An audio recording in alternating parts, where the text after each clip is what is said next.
we all go through things in life, but, I say bulldoze your fear. That's kind of my tagline. Mm-hmm.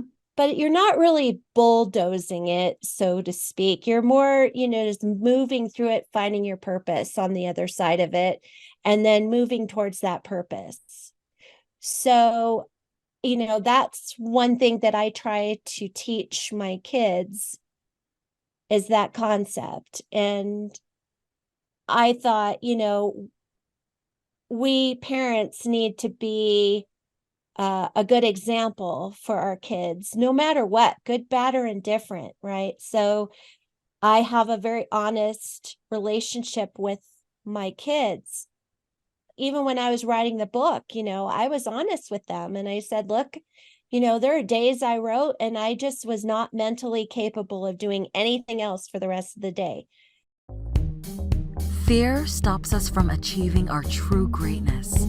Are you a professional woman who is feeling stuck, unmotivated, or burned out? Are you worried about your wellness? Are you letting fear stop you from crushing your goals?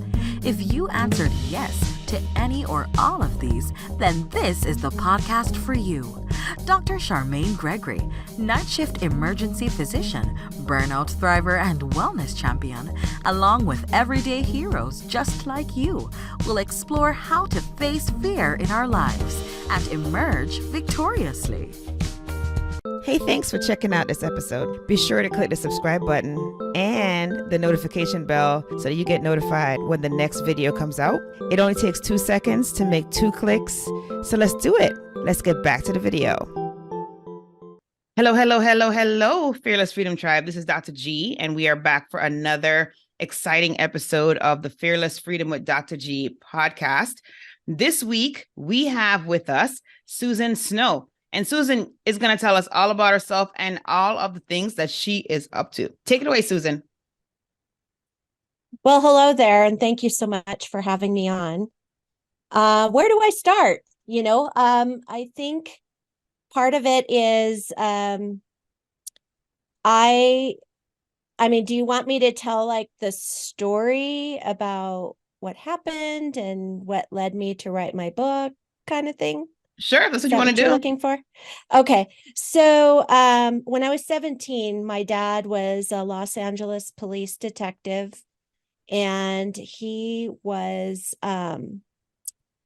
ambushed and murdered while picking up my 6-year-old brother from school. And then my mom and I, it was Halloween night of 1985.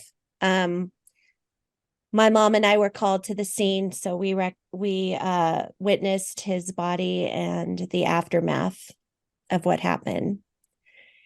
And I was 17 at the time. So it was obviously a very traumatic experience. And, back then in the 80s, there really wasn't any conversation around PTSD. So all of the mental things that were happening to me, and not knowing that I had PTSD at the time, I just was trying to navigate all of that on my own. My mom kind of, obviously, she was taking care of my 6-year-old brother. It was a very chaotic time. I was kind of sent away that night. So when it happened, my mom made the decision to send me with a neighbor. And at 17, I had to navigate some of the feelings and the shock and the trauma on my own. And so, and it even took the media, because it was a big story back then. It took the media about 3 days to figure out he had a teenage daughter. So I initially felt unimportant and abandoned.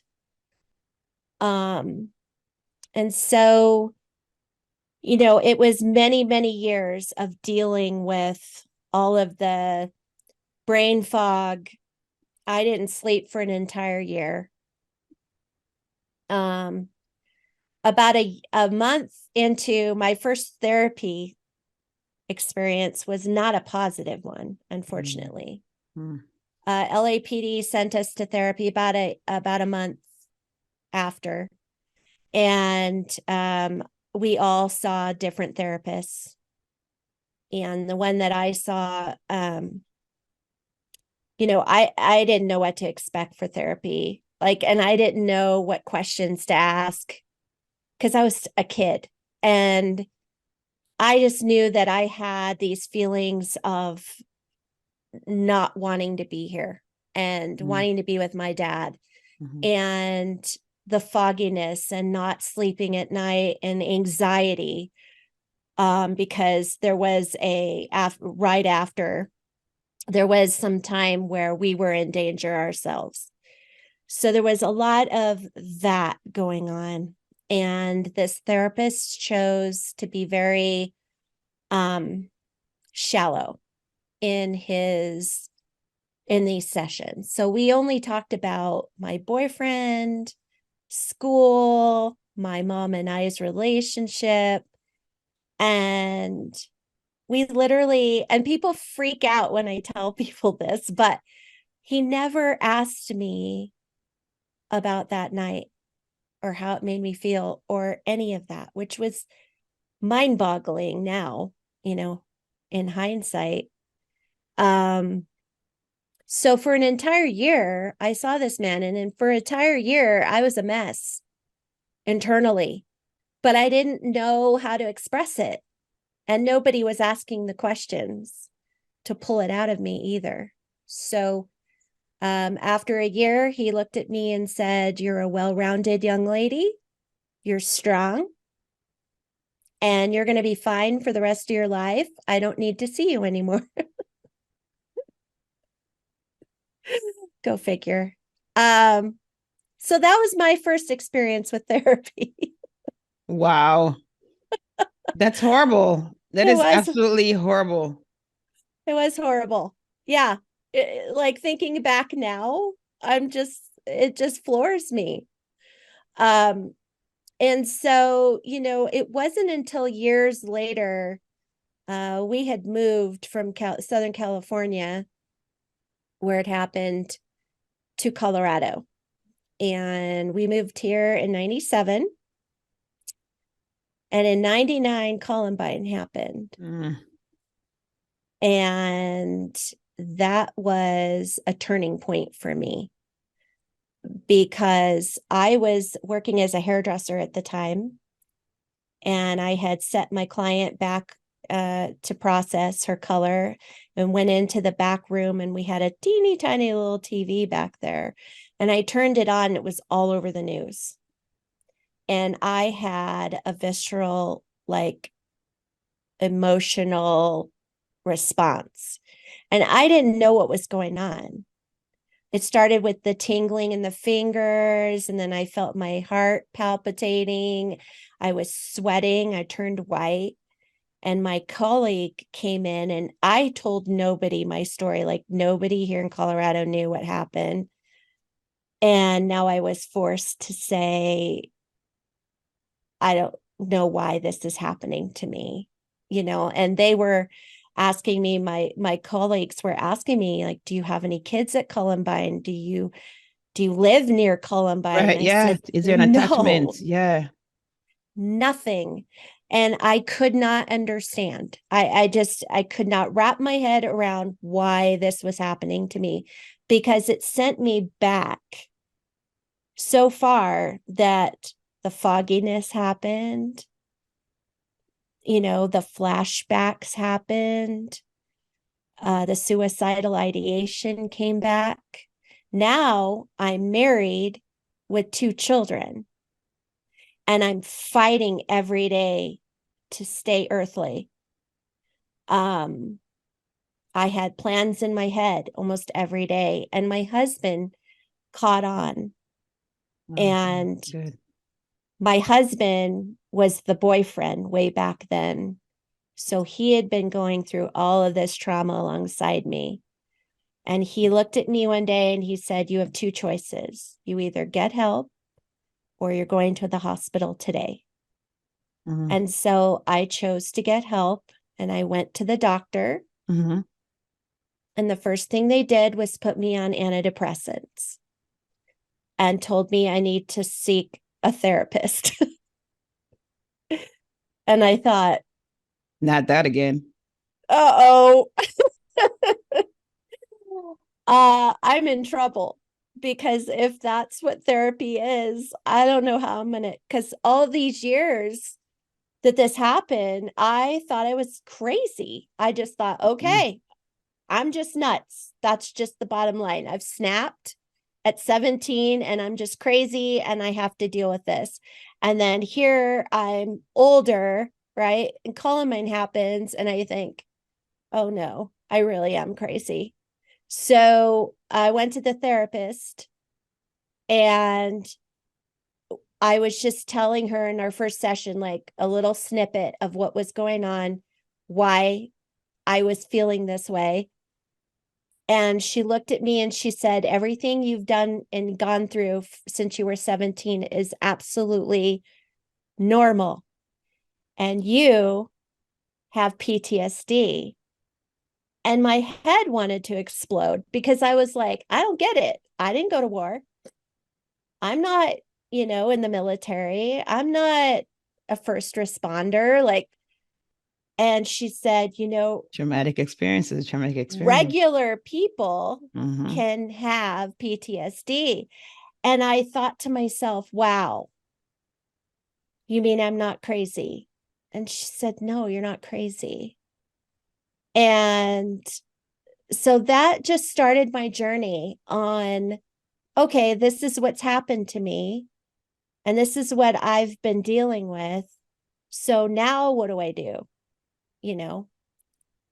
And it wasn't until I turned 50 years old where I was like, okay, I've done all this work to get where I'm at. And now it's time for me to sit down and put it to paper and heal myself even more. So initially the book was for my own cathartic um, process. Right. However, as I started writing, I realized, wow, I can help others through my experiences and through the things I've gone through in my life. And fear definitely came into play when I was writing this book, like a ton of it. And I had to find a place, and a therapist helped me too, as well, and a coach. But I had to find a place where every time I felt that fear step in, that I felt my purpose for this book. So I found a purpose, and it drove me past the fear, because I knew it was going to be better, right? On the other side of it. It was just a matter of working through it. So that's been my journey in a life, in a nutshell. Wow.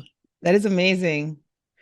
I mean, I cannot imagine what that must have been like for you at that early age to see that and have experienced that. And, it's just like, as you said, mind-boggling that the therapist would never have asked you like what your feelings were around the reason why you were attending therapy to begin with.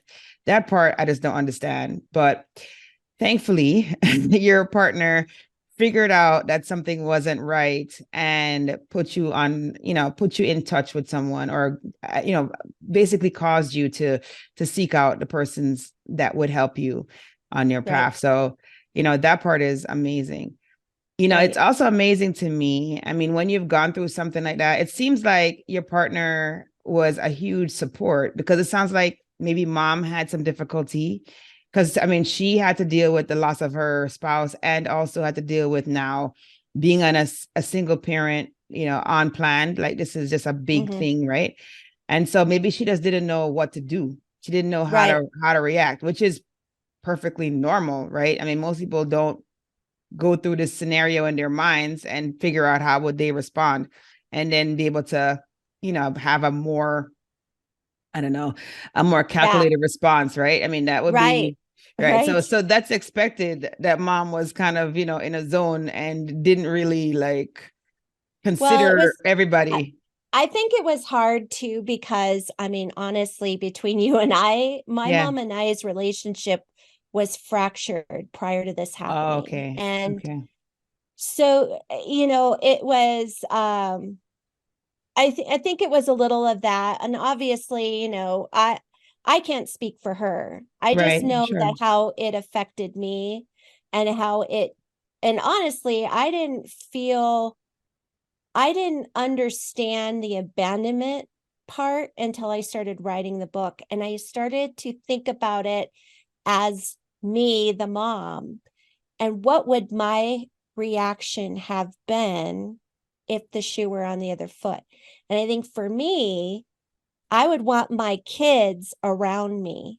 I would not let them leave my side, because I need them to know that they're going to be okay, that we're going to get through this together, because I'm the adult, right? So they need me. They need to know that they are safe, and that they have me.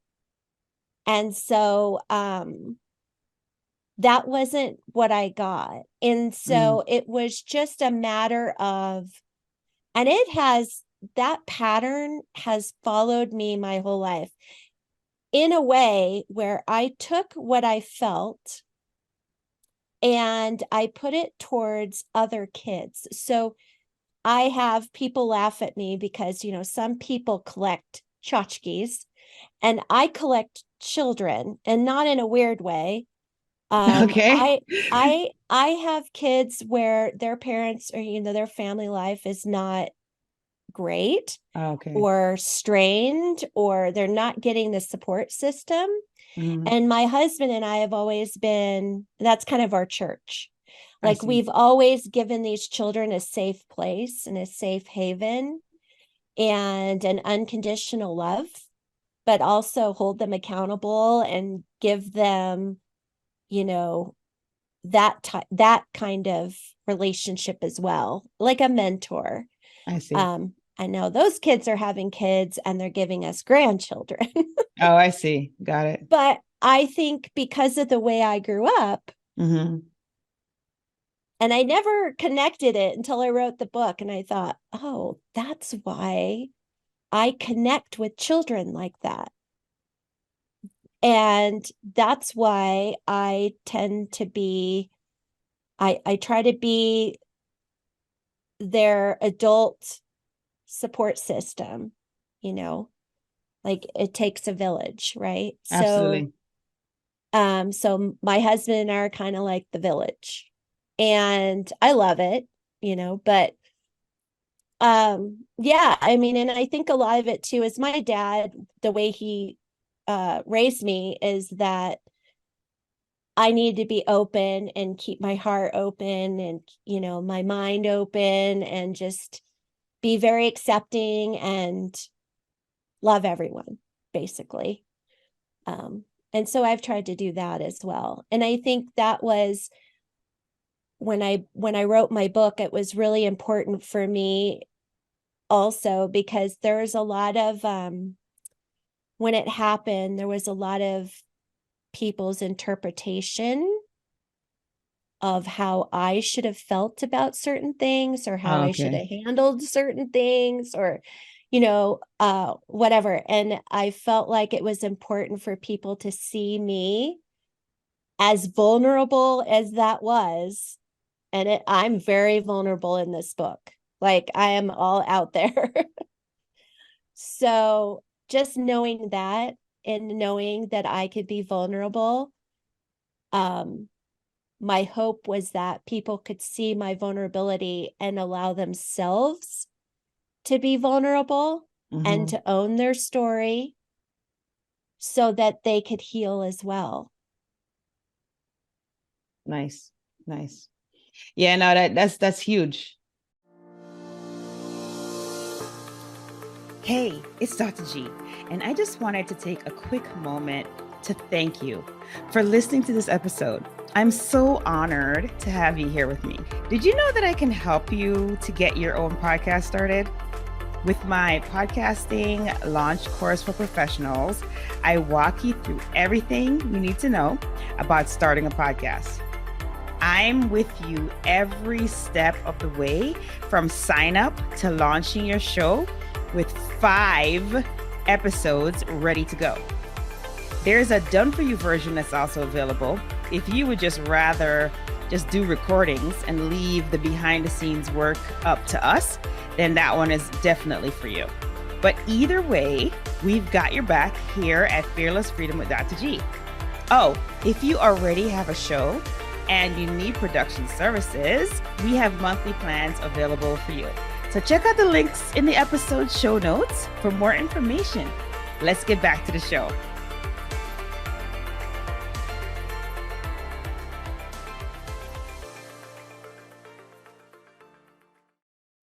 I love how you, I love that this has, you mentioned the word cathartic earlier.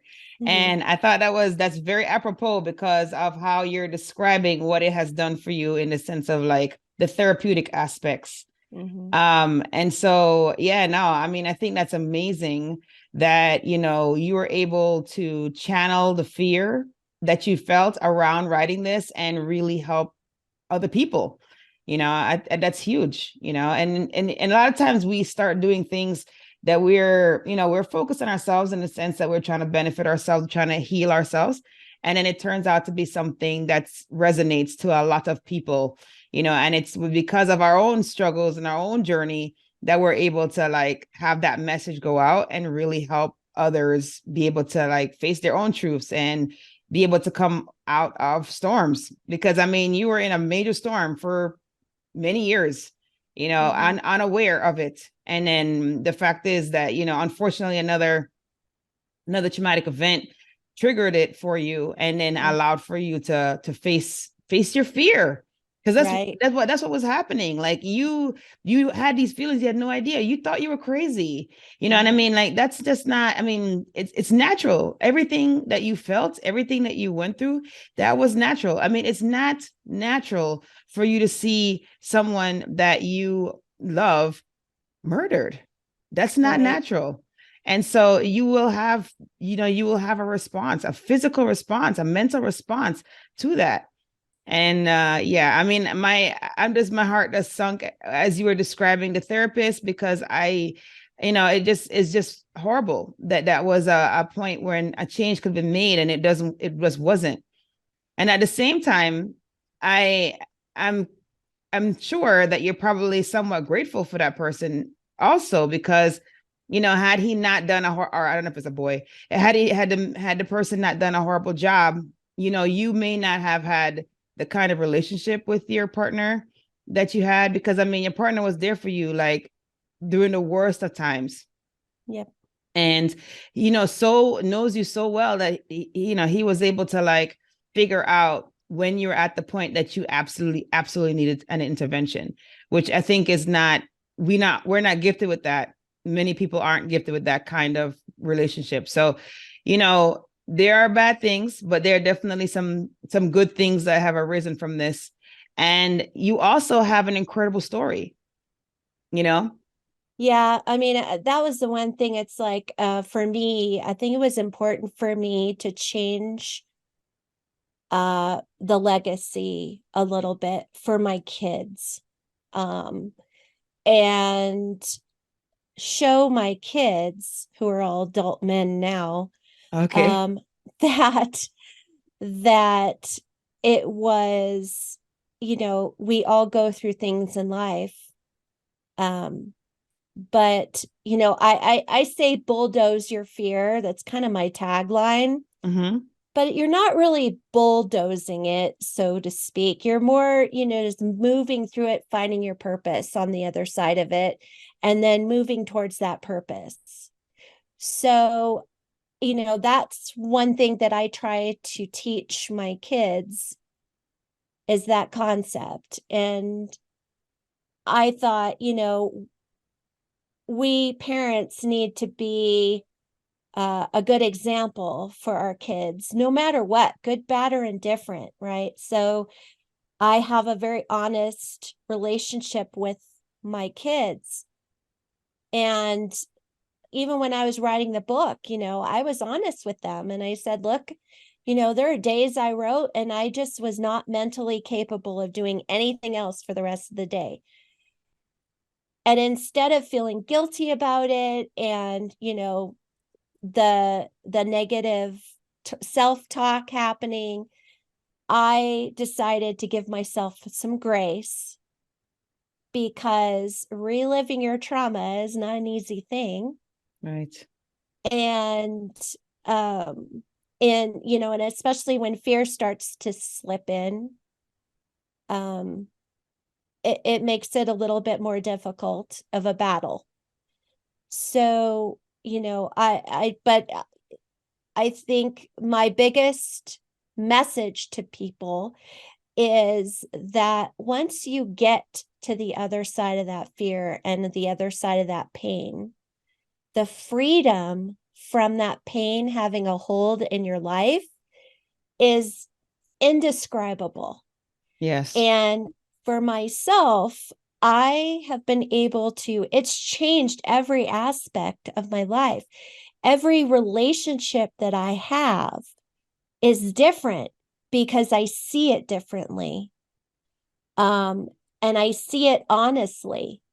I don't have rose-colored glasses on anymore, or pretend that something as negative as I think it was, or that it doesn't serve me anymore. And I've been able to do that. And it, when you're in the middle of trauma and you're living in your trauma, you can't see that. So that's why, I talk to a lot of women who get into bad relationships with men, or vice versa, men getting into relationships with women because they're still living in their trauma and they can't see the real deal.